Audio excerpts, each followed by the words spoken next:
Assalamualaikum warahmatullahi wabarakatuh. Saya Ridayanti SPDI, NIM 245060461, Batch 2 tahun 2024, UIN Sultan Maulana Hasanuddin Banten pada hari ini, Kamis 30 Januari 2025, akan menampilkan video pembelajaran untuk unjuk kinerja pendidikan profesi guru tahun 2024. Terima kasih. Wassalamualaikum warahmatullahi wabarakatuh. Assalamualaikum warahmatullahi wabarakatuh. Waalaikumsalam warahmatullahi wabarakatuh. Baiklah anak-anak, sebelum kita belajar ada baiknya kita awali dengan berdoa agar apa yang kita lalui hari ini mendapat berkah dan kemudahan dari Allah Subhanahu wa taala. Silakan Nak, dipimpin doanya. Dengan berdoa mulai.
jual beli, utang piutang. Kalau dirangkum dalam pelajaran pendidikan agama itu disebut sebagai muamalah. Oke, tujuan pembelajaran kita hari ini perhatikan. Yang pertama, setelah mengikuti pembelajaran, peserta didik mampu menganalisis contoh transaksi jual beli untuk membedakan antara jual beli yang halal dan praktik riba dengan menggunakan studi kasus dalam diskusi kelompok dengan benar. Kemudian selanjutnya melalui diskusi kelompok, peserta didik dapat mengevaluasi dampak negatif dari praktik apa ini? Praktik riba terhadap individu dan masyarakat berdasarkan referensi Al-Quran dan hadis dengan tepat. Kemudian yang ketiga baca.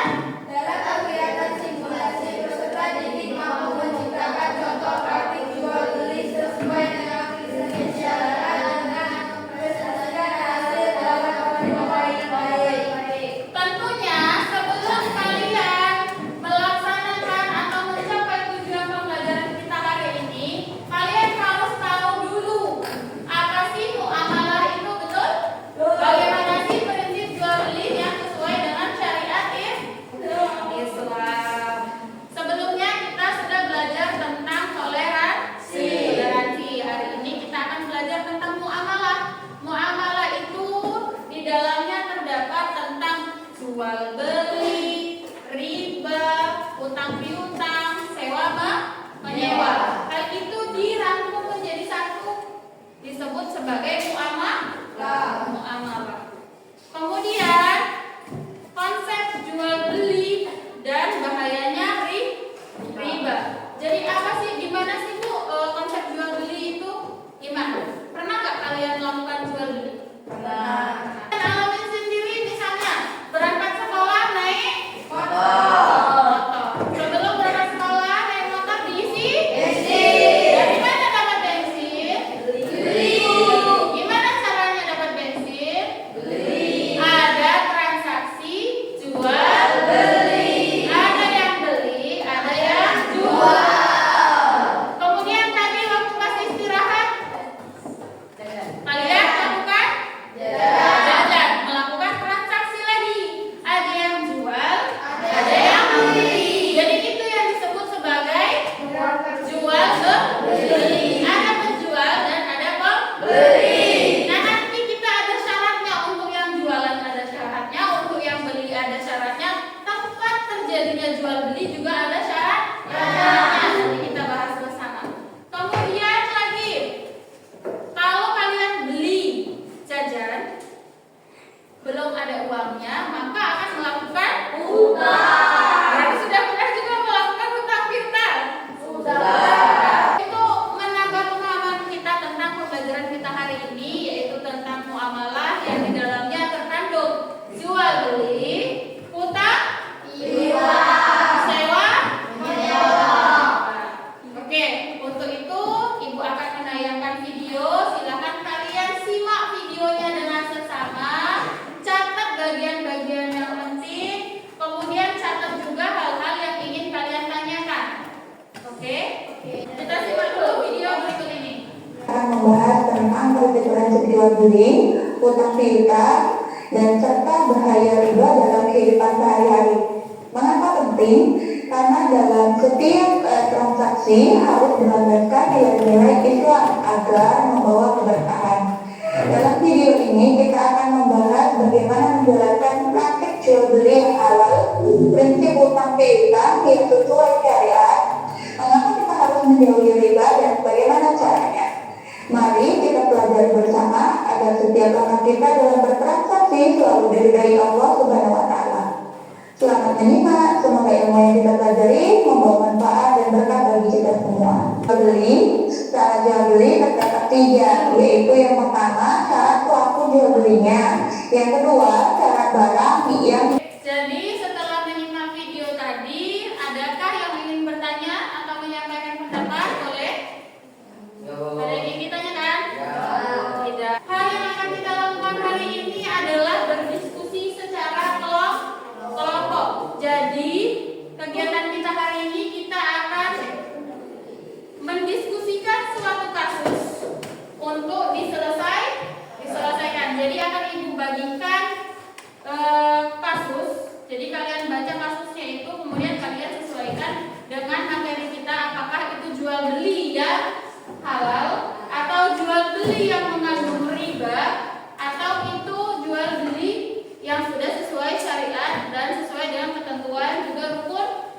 sebelumnya.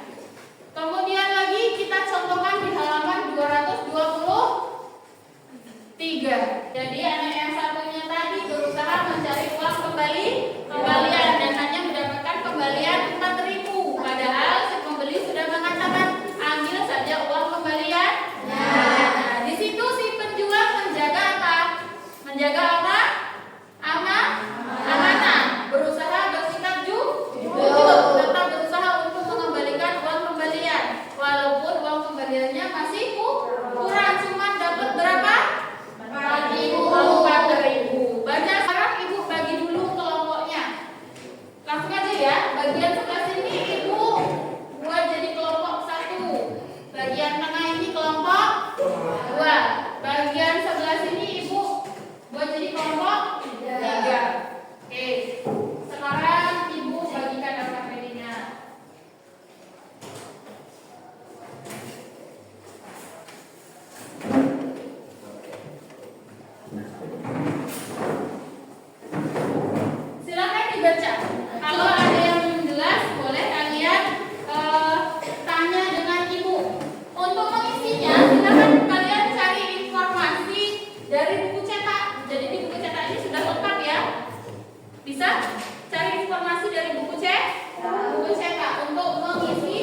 dari toko elektronik dengan cara mencicil selama 6 bulan. Harga cicilan tetap sama dengan harga tunai tanpa bunga tambahan. Kasus 3A. Apakah transaksi ini sesuai dengan prinsip syariah? Mengapa? Sudah sesuai karena harganya tetap sama dengan cash dan kredit. Kasus 3B. Apakah keuntungan dari jual beli tanpa bunga? Keuntungannya adalah tidak ada tambahan harga.